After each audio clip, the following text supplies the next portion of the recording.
Hola, hola gente, vamos a ver un poco de historia. Hoy nos tocó el romanticismo. Más en específico, haremos mención a Goya, a algo de literatura, a música. Vaya que vamos a tener un muy buen rato. Así que pónganme en sus bocinas, súbale el volumen a tu teléfono, ponte a lavar los trastes mientras me escuchas porque hoy vamos a tener un poco de historia, arte, chisme y buen rato. Empecemos. El romanticismo surge como una tormenta después de la calma. Se origina en Alemania y el Reino Unido, cuando nuestros amigos decidieron que estaban hartos de tanto racionalismo e ilustración, harto de tanta gente que estaba viendo de quiero comprender el mundo de una forma tan metódica, tan científica, tan fría, tan oscura. El mundo es irracional, caótico, imperfecto. Somos humanos con sentimientos. Guerra, violencia, erotismo, drama, la libertad individual. Surgió del siglo XVIII. Se extendió durante la más o menos mitad del siglo XIX. Fue en respuesta de una era inestable, cambios sociales, caos, muerte, desastre. Algunas guerras que voy a mencionar son aquellas que influyeron en este caso. La Revolución Francesa, bastante con solo decir eso. Las guerras napoleónicas, guerras que devastaron Europa, pero aquí, ojos, atención. Napoleón se le vio como un poderoso y apasionado rebelde, y estamos en una época donde esos sentimientos son bastante importantes y tomados en cuenta. Otra cosa que te tengo que mencionar, la Revolución Industrial. No podemos olvidar cómo la gente era tomada como si no tuviese valor alguno. Era realmente como entras a la fábrica, te dedicas a eso y punto. No hablemos de las condiciones de trabajo, ni cómo venía todo, los cambios que surgieron en el avance tecnológico. Perdíamos como esa humanidad, por así decirlo. Ellos lo veían así. Claro, no nos olvidemos cómo también la ilustración. Aquí imagínate, al antecesor es la ilustración. La época donde todo tenía que ser comprendido, tan metódico, tan científico, tan frío. En respuesta, nace el romanticismo de forma que enfrenta esa forma fría de ver las cosas, tomándolo a algo más humano, más individual, al cómo me siento, cómo estoy hoy, o cómo me siento, agarras hoy, cómo escribes, cómo te sentiste hoy, drama, guerra, entre violencia, mucho mejor. El punto aquí son los sentimientos. El romanticismo creo que está designado justamente con ese nombre, algo que vas a relacionar rápidamente a las emociones. En el romanticismo nace el gusto por lo pintoresco, lo sublime, lo brillante, pero yo te vengo a hablar de alguien en específico.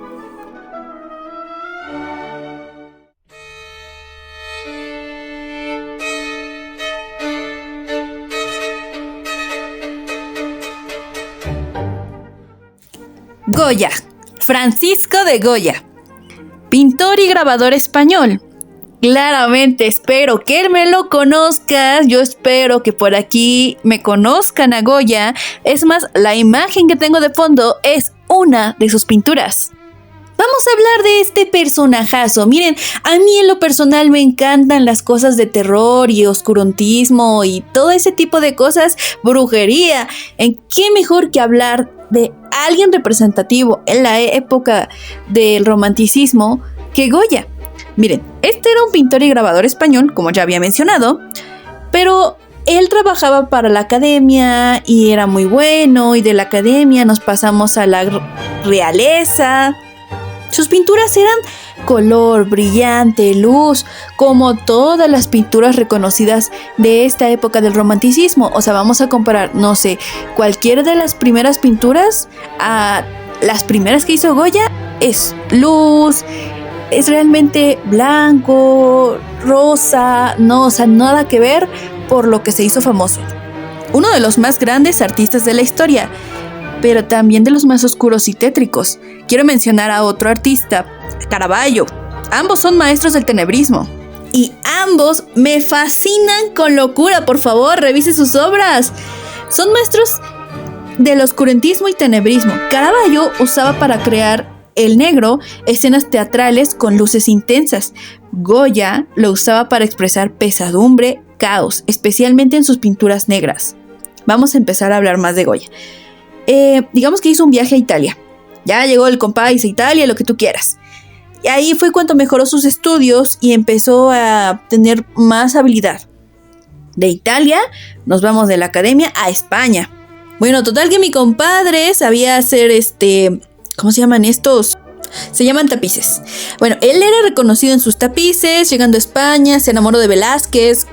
Oh, yo también estoy enamoradísima de ese pintor. Neta, enamoradísima. Y eso llegó a la realeza. Él trabajó para, me parece que es Carlos IV. Entró a ser pintor de cámara. Aquí el señor ya era reconocido, ya trabajaba para los reyes, imagínense. Recuerden que muchos eran como que comisionados y le tenía que pagar a alguien para poder vivir del arte. No ha cambiado mucho. Pero quiero hacer mención de sus caprichos, sus grabados llenos de humor y crítica a la sociedad. Goya ya empezaba a mostrar cierta crítica, cierta acidez en sus obras.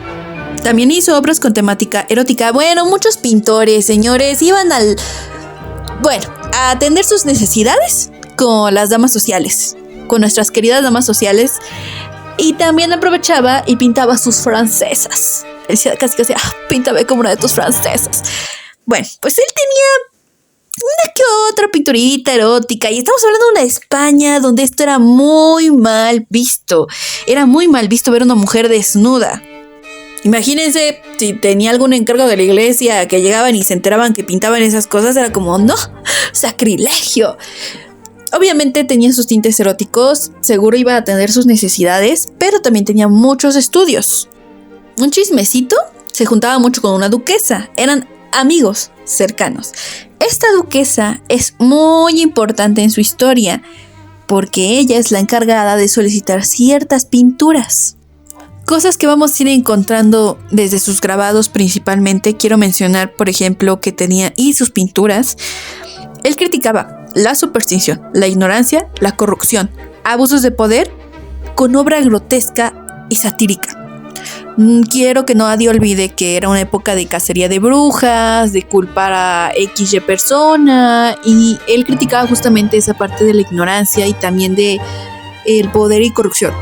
Porque sí, todo esto sucede a la famosa cacería de brujas. Y la duquesa que mencioné, ella solicitó unas pinturas refiriéndose a las brujerías que pasaban y todo ese tema.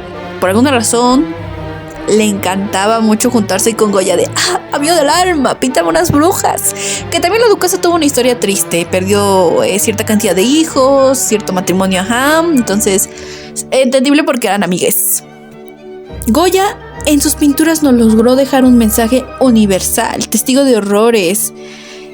Pero dentro de sus pinturas antecesoras de las más famosas pinturas negras, tenemos, por ejemplo, la que voy a dejar de fondo, Las Brujas de Goya. Es una colección justamente de temática de brujería. También empezó a explorar más ese tema con grabados a lo mismo de la brujería. Por ejemplo, la pintura que estaba de fondo es un macho cabrío y tiene hojas de uva alrededor, porque hablamos del vino, vicios, también tiene murciélagos. Estas son metáforas hacia lo que van a hacer con los sacrificios. Van a chuparse a los niños, a los bebés. Puedes observar cómo están, pues, colgados algunos bebés. También cómo lo están ofreciendo. Hay que mencionar los caprichos número 47 y número 60. Tienen que ver con la misma idea. Era como que iba explorando esta parte, como que dejaba de ser Goya era el audio ese de no más niña tierna, no más pinturas con luz y color, se acabó. Bueno, otra obra, quiero mencionar El Conjuro. La rodean brujas, niños, tiene un muñeco de cera que está rodeado de clavos y también están rodeadas de búhos. La bruja mayor es como que una figura, ya sea que como el mismo diablo, el mismo espíritu, y la están rodeando también de búhos. El búho está muy asociado a la brujería, a la sabiduría. Y para todas estas pinturas que voy a ir poniendo, usa una base de negro principalmente, y de ahí va sacando sus luces. He ahí la diferencia. Un detalle más que quiero mencionar de sus pinturas, la cantidad de burros que hay detrás. Los burros significan ignorancia. Y obviamente estas brujas están llenas de las características de mujeres viejas, arrugadas, y como que las más jóvenes, las líderes dentro de su aquelarre, son mujeres desnudas que llaman la atención a sus víctimas. Incluso hay una obra, que la voy a poner, donde se ve que se está escondiendo, como que no quiere ver qué está pasando, se tapa los oídos, no quiere caer bajo el encanto de las brujas, está ignorando todo. Y arriba está la parte espiritual, donde está imaginándose, se supone que el de abajo, o sea, mucho de lo que estoy diciendo, sus obras dan mucha interpretación, realmente hay mucha interpretación en sus obras. Teniendo de antecesor su exploración hacia la temática de la brujería, quiero mencionar que él fue testigo y muy directo de horrores de guerra. Ya había mencionado dentro del romanticismo que también influyó mucho las guerras que hubo, influyó bastante la guerra de independencia, las guerras napoleónicas, los horrores que vivió España. Entonces, puede uno investigar más o menos por la época en la que él nació, las guerras que existieron durante esa época, y todas esas guerras influyeron mucho en él. Sobre todo grabados sobre barbaridades y horrores. Comienza a pintar sucesos históricos, crudeza impactante, se vuelve un símbolo universal sobre injusticia, una visión pesimista y desencantada. La pintura que estoy poniendo de fondo es otra de sus pinturas más famosas, probablemente una de las cosas que fue testigo durante la guerra. Al igual que sus grabados, fueron demostrando esos horrores mismos de la guerra. Y entonces, ya no solo viene el pesimismo de la guerra, ya no viene el que voy a explorar oscuros, ya no viene el que voy a hablar sobre brujería, hacer crítica social, viene algo que marcó todavía más: la sordera. De aquí se nos enferma y tenemos un Goya sordo. Un Goya sarcástico, un Goya atormentado, del color a la oscuridad. Ya teníamos de antecedente la idea de que empezó a hablar sobre brujería, sobre las críticas, guerra, y se nos enferma. Se nos enferma el señor, se nos enferma. Entonces, pues venimos a tener un Goya atormentado. Y él mismo se empieza a aislar, él mismo se vuelve huraño, se vuelve a una persona que se va a encerrar. Hace un viaje, digamos, a Francia, donde se queda encerradito, donde explora temas más oscuros todavía. Él se queda ensimismado en sí mismo, enfrentando sus propios demonios. O sea, este señor, lo que me gusta es la leyenda detrás de que él mismo colgó unas pinturas. Las famosas pinturas negras están rodeadas como de mucho misticismo, oscurantismo. Tenemos a alguien que se queda encerrado pintando cosas verdaderamente impactantes a primera vista. Podemos hacer un estudio, si quieren, de esas pinturas y todo. Algo curioso, son pinturas que ni tú ni yo deberíamos estar viendo. Esas pinturas nadie debería estarlas viendo. Es más, esas pinturas él las pintó para él solito, no fueron planeadas para un museo, no fueron planeadas para ningún rey. Él se dedicaba a pintar para otros, pintó para sí mismo el señor. Vamos a hablar de Saturno devorando a su hijo, porque aquí tenemos unas 14 pinturas que estaban colgadas en sus paredes, pero la que todo el mundo va a conocer es Saturno devorando a su hijo. Si aquí tengo a alguien que le guste los K-dramas, vas a ver o si llegaron a ver uno que se llama W. Ese K-drama trata sobre un webcomic que es un asesino y un detective, digamos, pues no detective, pero alguien que investiga asesinatos. Hace referencia a alguien que creó el personaje, pero el personaje tiene vida propia. Y el señor siempre correlaciona el haber creado un personaje de cómic que sabe que tiene vida propia en su mundo con esta pintura. Saturno devorando a su hijo. ¿Por qué doy ese burdo ejemplo? Porque es algo que se sigue usando hoy en día. Estamos hablando de cuántos siglos ya pasaron y seguimos usando esta pintura. Es un alto referente, pero te vengo a hablar de una de mis pinturas favoritas. Es oscura, sangrienta, tosca. Es un anciano, aparentemente, devorando alguien joven o un bebé, por lo que aparenta. Está devorándolo y se puede ver la sangre.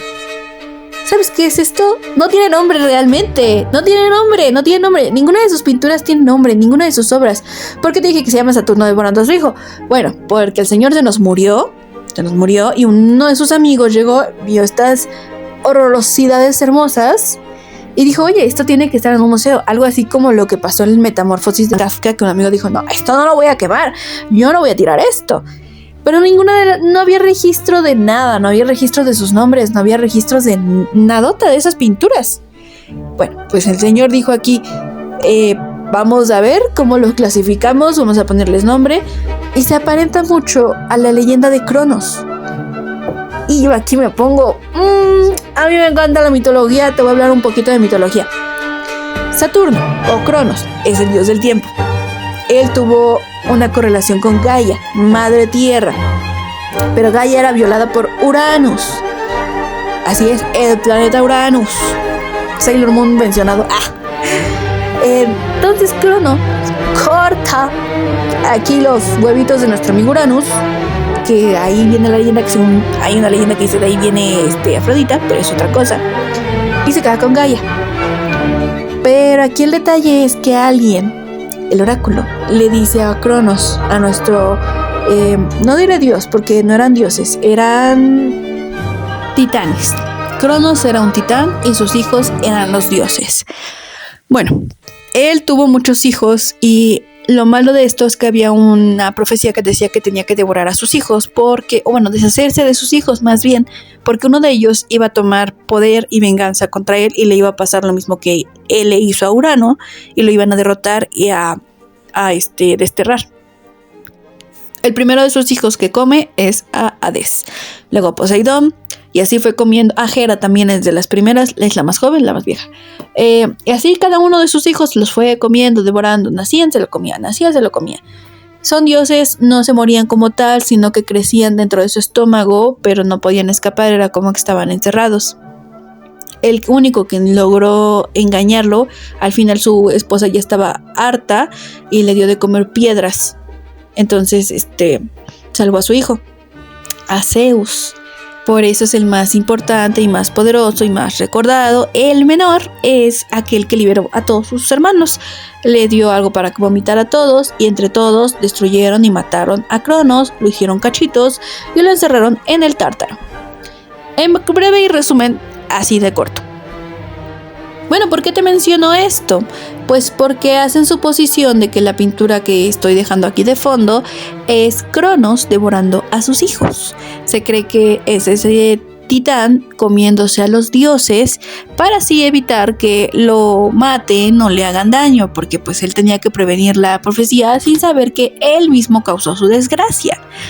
Así muchas de sus pinturas no se sabe realmente cuál es su nombre, sino que es una interpretación, pero mi favorita en definitiva es esta. Y pues esa alegoría hacia un padre que devora a sus hijos o que tiene miedo a su propia creación, pues me recordó justamente a ese K-drama, ¿no? A esa historia de un creador de cómics que sabe que su cómic tiene vida, que su personaje está vivo en su mundo, tiene miedo a que sepa que él es el que le causa sus desgracias y quiera tomar venganza contra él, y hacen mucha referencia a esta pintura. Y no es la única vez que se hace referencia a esta pintura ni a este pintor.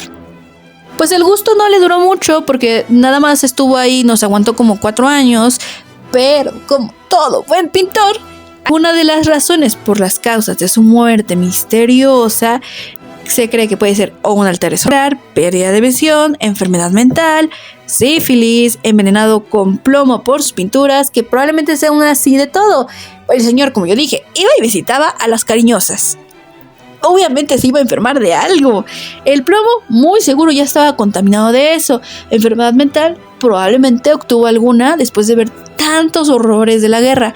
Heredarse una enfermedad mental de la familia, quizás, no lo sé. Hay muchos pintores que sin saberlo se heredaban cositas de la familia y no lo sabían. Esas son algunas de las menciones de por qué falleció. Pero no se acaba ahí. El misterio sigue. El señor no se sabe dónde está su cráneo. Fue enterrado junto con un amigo, primeramente en Francia. Fueron por ellos. de Francia a España. Pero cuando fueron ya no había cabeza. El cráneo ya no estaba. Entonces, actualmente sus cadáveres residen en Madrid, en España, pero no su cráneo, no se sabe dónde está su cráneo. Así de misterioso tenía que ser el señor, no le bastaba con hacer pinturas tenebrosas. Bueno, pero no solo eso, sino que hay una mención de un artista por ahí que hizo una pintura que que se llama justamente dentro de la pintura que dice cráneo de Goya. Entonces estamos viendo un bodegón de un cráneo, pero dice cráneo de Goya. Se dice por ahí que quizás ese pintor lo robó y pues está ahí. Otros dicen que lo tomaron para hacer estudios, que para saber qué problemas mentales sufría este señor, otros que para hacer brujería, que fue robado por XY.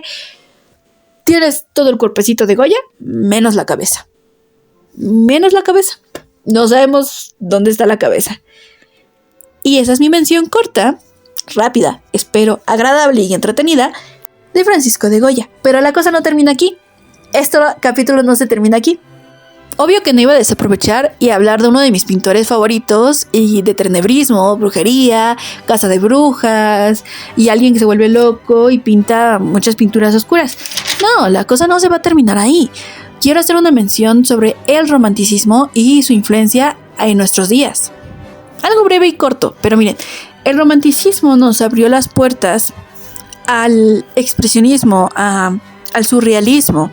De hecho, Goya estaba muy adelantado y parecía que ya estaba pintando cosas dentro de esa línea. Pero son cosas que el cine heredó mucho. El mostrar esas emociones a flor de piel, el gran impacto de tener imágenes grandes de la naturaleza en la fotografía, en el cine, en el video. Obviamente muchas cosas vienen de las pinturas, ya venían estudios de color, ya venían estudios de composición y aquí como ya no eran tan científicos, sino que eran más hacia lo romántico, sentimientos y todo.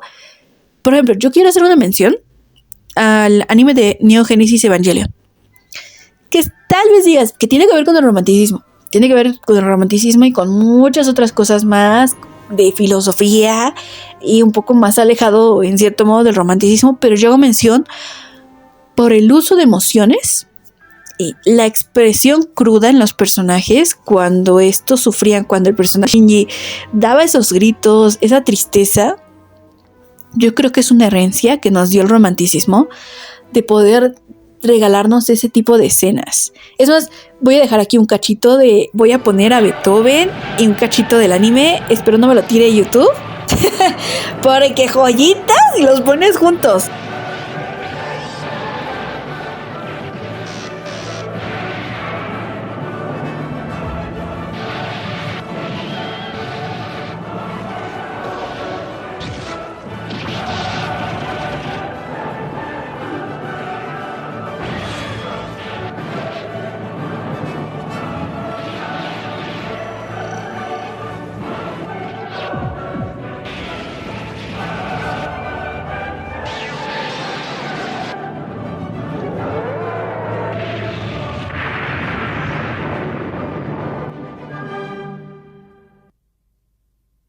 Y bueno, ya para finalizar, más allá de esta mención, de este pequeño análisis de cómo heredamos cosas del pasado que influyen al hoy día, que bueno, del romanticismo, siempre hay algo que contraria las cosas, pasamos al realismo, que es, ok, ya no necesito muchas emociones, ya mucho sentimiento, hay que ser crudos, reales, la realidad es esta.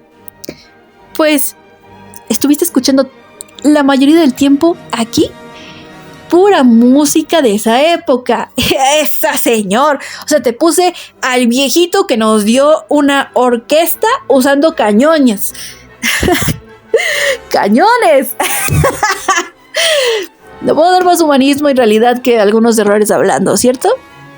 Te puse a Beethoven, que era un señor que, bueno, que también se quedó sordo y también tuvo toda una tragedia de vida, aparte de casarse con la prima, pero toda una tragedia de vida y nos regaló ciertas orquestas. Te puse muchos otros artistas musicales de fondo que tienen que ver también. O de date cuenta de la herencia que tuvimos de esa época del romanticismo.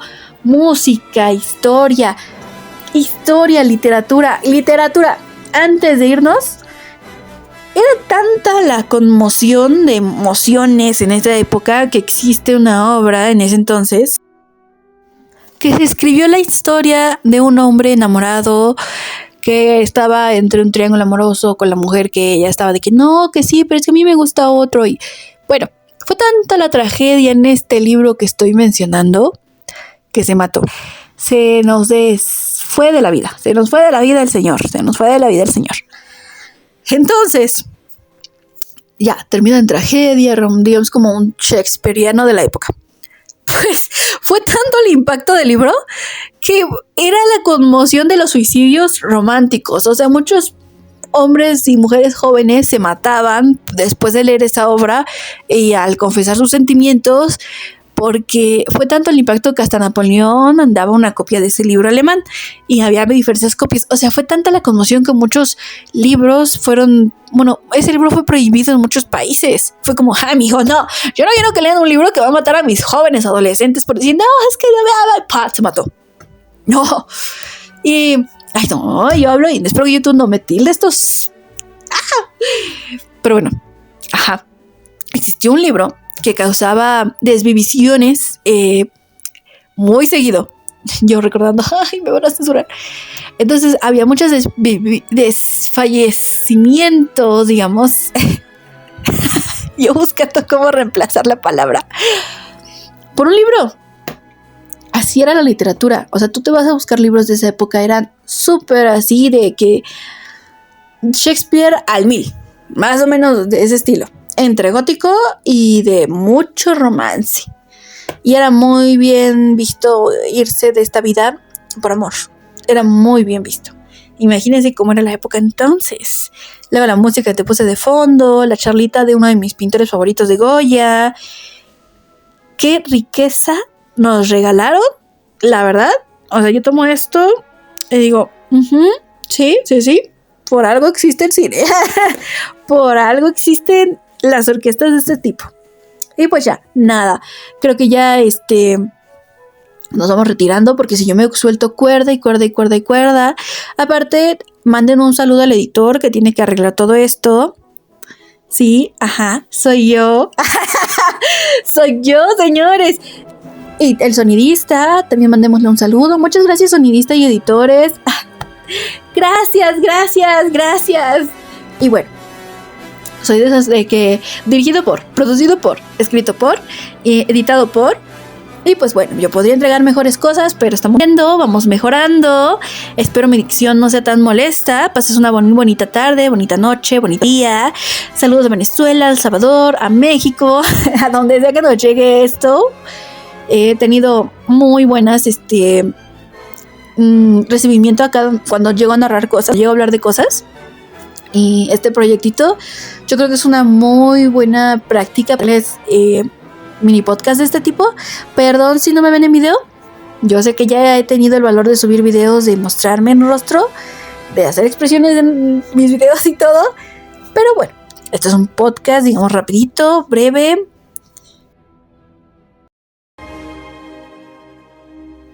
Pásenla bonito, mucho saludo. El que mucho se despide no se quiere ir. Y please, busquen a Goya, a Caravaggio. O sea, de verdad, búsquense. Voy a dejar links de algunos videos. Espero que les sirvan. Los quiero. Besos. Muchos besos. Bye.